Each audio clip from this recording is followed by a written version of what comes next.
sometimes you want to have a gap between all of these, so there'll be a little bit of space. So I can go grid gap, let's say 2em or 10 pixels, so 2em, too big, no? Okay. And if any of you ever worked with floating things left or right, you know how difficult it was to build in this gap, because before you couldn't just have a fraction as a unit. You had to give it like 30% or 50% of the view width, of the entire width. And then you ended up with this gap having like percentage of 1 or 2%. It would never really match your original design grid. It would like stick over at the end. So with this gap thing, it's so easy. You can just type in anything. It would automatically just deduct it from the total, and the fraction would still be intact. It would be all the same number. So there is your grid pretty much already. I'd like to just center the text, and I show you a little shortcut for that.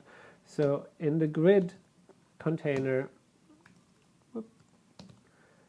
all the diffs will have this rule, and I do have to display them as flex, even though they are grid. Justify the content center. I did it. Okay, and then align the items. Align is from top to bottom, and there are quite a few of these align items, content, self, and so on. I always get confused. But a good website is that CSS Tricks, where you can look up which one to use, because I can't really seem to remember them all either. So now everything is centered. So before we were saying what we really wanted to do is get this into a one column grid if it was below 800 pixels or something like that on a phone. That's what the CSS grid is so useful for, that you can make it responsive very easily, because all I have to do is add the media query of add media only a screen of a maximum width. Let's take 800 pixels, but I think a phone is like 600 or so. But so if it goes under 800 pixels, then this rule inside those brackets will take in effect. So I can change the grid and make it grid template columns only one fraction, and those should be organized in grid template areas. We'll make it header in the first row, left, right, footer, what did I lose here? Okay.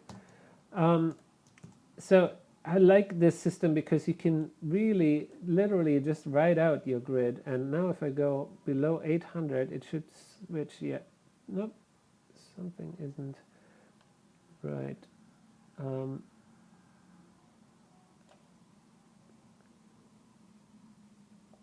There must be a typo somewhere.